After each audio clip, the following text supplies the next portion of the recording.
So hello guys, welcome to your very own channel super knowledge point. So guys, यहाँ पर आज हम लोग बात करेंगे इंग्लिश लैंग्वेज के पेपर पैटर्न में। तो पेपर पैटर्न में सबसे पहले हम लोग यहाँ पर बात करेंगे एसे राइटिंग के बारे में।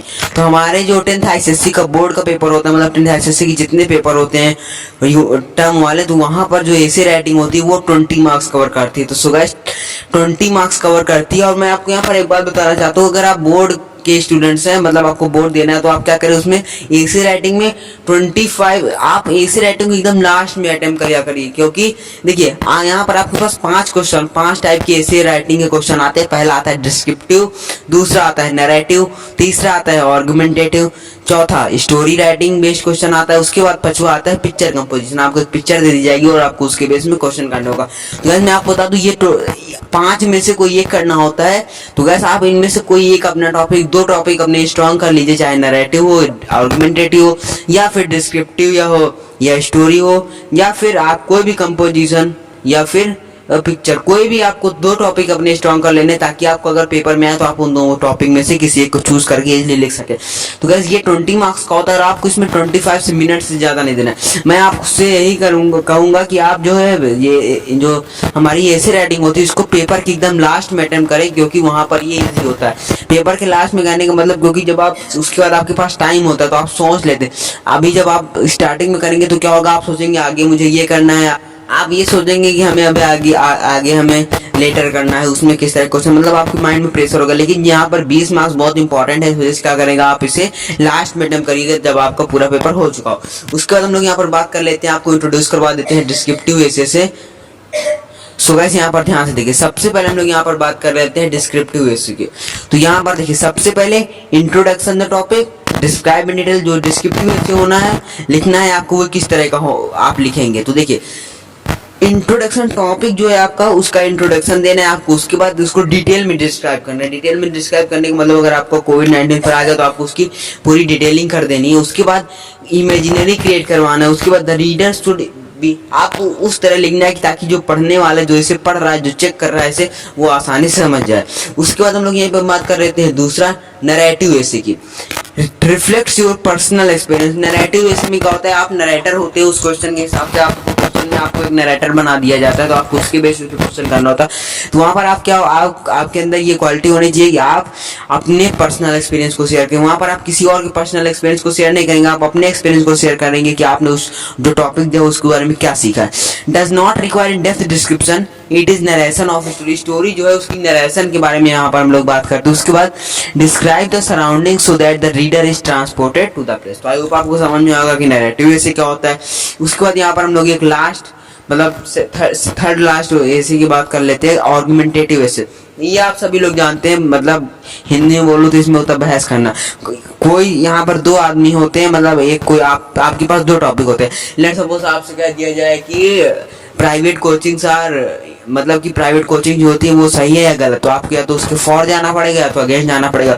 आपको किसी भी एक को चूज करना है और उसके बारे में आपको लिखना। देखिए, include the topic, give the meaning of statement. जो स्टेटमेंट दी गई उसका मतलब बताएं। उसके बाद state whether you are for or against, मतलब आपको वहां पर साइड में लिख देना कि आप उसके साथ हैं या उसके अगेंस्ट है, उसके फॉर है या अगेंस्ट है। Explain your supporting point in detail, refuse the opposite side. Okay, आपको करना है अपोजिट साइड को मतलब हरा देना, आप जो चूज करें उसी को करें। उसके बाद यहाँ पर हम लोग बात कर लेते हैं, explain your supporting points in detail, your conclusion must sum of justify your. मतलब यहाँ पर आपको एक ही पॉइंट चूज करना होता है, तो आपको जो चूज करे फॉर या अगेंस्ट, आपको उसकी पूरी डिटेलिंग में चले जाना और उसके बारे में सब कुछ बता देना। उसके बाद हम लोग यहाँ पर बात कर लेते हैं अपने नेक्स्ट एसे राइटिंग की तरफ, जो है हमारा स्टोरी राइटिंग। देखिए, begin your essay with the given sentence. आपको अपने एसे को गिवन सेंटेंस के हिसाब से स्टार्ट करना, मतलब जो आपकी स्टोरी का टॉपिक हो, पेपर राइट का टॉपिक हो, उसके हिसाब से आपको स्टार्ट करना। The story should be believable and should seem real, keep it simple. यहाँ पर क्या करना है, सिंपल मतलब एकदम आसान होनी चाहिए, जो आप लिखेंगे वो एकदम आसान हो। जो आपको स्टोरी ऐसी बनानी है कि वो जो जिस पे आदमी बिलीव कर सके। अब आप अगर स्टोरी ऐसी बनाएंगे जिस पर कोई बिलीव नहीं कर पाए तो आपको वहाँ पर मार्क्स नहीं मिलेंगे। जैसे आप कहानी बनाते नहीं कि मैं आज जा रहा था तो मेरे साथ ये हुआ वो हुआ, तो आपको उसमें इंग्लिश में जो टॉपिक दिया रहेगा उसके हिसाब से स्टोरी कैसी बनानी ताकि जो लोग जिस पे बिलीव कर सके।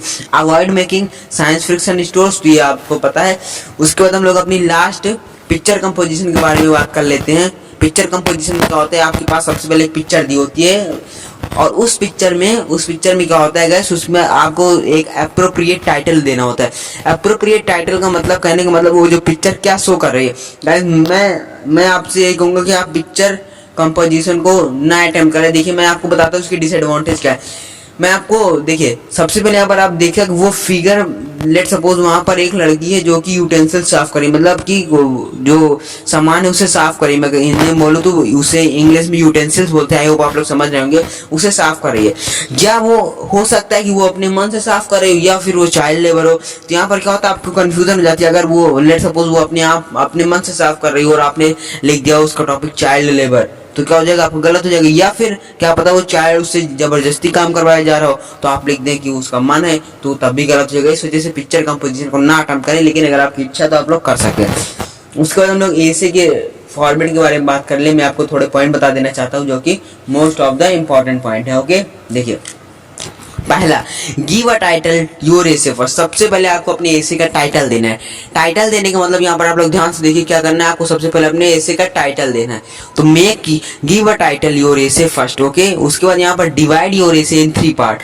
आपको अपने एसे को 3 पार्ट में डिवाइड करना है। पहला इंट्रोडक्शन, दूसरा बॉडी, और यहाँ पर मैं आपको तीसरा बताना चाहता हूँ। सो गाइस जो तीसरा है वो है कौन सा, हमारा कंक्लूजन। तो आई होप आपको समझ में होगा, पहला इंट्रोडक्शन, दूसरा बॉडी और तीसरा कंक्लूजन। सो गाइस यहाँ पर हम लोग बात कर लेते हैं सबसे पहले इंट्रोडक्शन की। तो आपको ऐसे, अगर आपका क्वेश्चन मिला तो आपको क्या करना है, सबसे पहले उसका क्या देखना है, आपको वहां पर देखना है कि उसमें क्वेश्चंस, मतलब क्वेश्चन का उस जो ऐसे का दिया होगा हेडिंग, उसका टॉपिक, मतलब आप उसका टाइटल क्या बनाएंगे। वो अगर आपका टाइटल अच्छा है तो आपको मार्क्स टीचर अपने आप दे देता है, वो ज्यादा ऐसे पढ़ता नहीं। लेकिन अगर आपका टाइटल नहीं अच्छा तो आपको क्या करता है, टीचर चेक करता है, पूरा पढ़ता है। तो आपको एक अच्छा सा टाइटल देना है। उसके बाद मेक इट कैची। इंट्रोडक्शन का क्या, इंट्रोडक्शन की क्या खासियत होनी चाहिए, मेक इट कैची। कैची का मतलब जिससे लोग आपकी तरफ अट्रैक्ट हो, अट्रैक्टिव होना चाहिए। और आप वहाँ पर थॉट यूज करें, जैसे आपके ऊपर एजुकेशन कहा गया तो आप लोग वहाँ पर थॉट में लिख दिया, education is the most powerful weapon which can be used to change the world. और बहुत सारे, education is not the preparation of life, education is life itself. इस तरह आप लोग बहुत सारे थॉट याद कर लें ताकि आप लोग वहाँ पर लिख सके। तो उससे क्या होता है, आपका ऐसे अच्छा लगता है। आप इन्हें सबसे पहले हेडिंग डाला, फिर थॉट लिखा, तो कितना अच्छा इंप्रेशन पड़ेगा। उसके बाद बॉडी की बात करें, मेन सेक्शन ऑफ द ऐसे मेन सेक्शन होता है डिवाइड दिस स्टार्ट इनटू। आप जब आप बॉडी को स्टार्ट करें उसके 3 पैराग्राफ होने चाहिए। 3 पैराग्राफ में कर दे, ये नेसेसरी है आईसीएससी वालों के लिए, सीबीएसई वालों के लिए नहीं है, सिर्फ आईसीएससी वालों के लिए। और जो कि मेन स्टोरी को कंटेंट करा, मतलब मेन आपको जो टॉपिक होता है उसका पूरा एक्सप्लेनेशन आप यहाँ पर देंगे, बॉडी में देंगे। तो चलिए आगे बढ़ते हैं। ओके गाइस, तो यहाँ पर देखिए सबसे पहले हम लोग बात करेंगे कंक्लूजन की। Conclude with a moral or a value. Some of the essay in this paragraph again and again use catchy word. आप ज्यादा से ज्यादा वहां पर कोशिश करिए कि वो अट्रैक्टिव हो, कैची वर्ड यूज करें और कोड का यूज करें ताकि आप किसी को मैसेज दे पाए। और मैं गाइस आपको बता देना चाहता हूँ वहां पर आपको ऐसे में क्या नहीं करना है। आपको डोंट क्या नहीं यूज करना चाहिए, हैव नॉट का, डिडंट का, वुडंट का, ये सब आपको क्या करना चाहिए, नहीं यूज करना चाहिए। यहाँ पर जैसे आपने लिखा आई हैवंट बुक, आपके पास बुक नहीं है, यहाँ पर आपको पूरा लिखना है। आपको ये शॉर्ट फॉर्म नहीं लिखना है, शॉर्ट फॉर्म नहीं चलेगा, आपका कट जाएगा। लेकिन अगर आप पूरा लिखते हैं have not, did not, wouldn't का वुड नॉट, डिडंट का डिड नॉट, तो आपको लगेगा नंबर अच्छे से मिलेंगे। तो गाइस अगर आपको ये वीडियो अच्छा लगा हो तो इस वीडियो को लाइक कर दीजिए, चैनल पे नए हो तो चैनल को सब्सक्राइब कर दो। अब हम लोग मिलेंगे अगले वीडियो में, तब तक के लिए ओके बाय।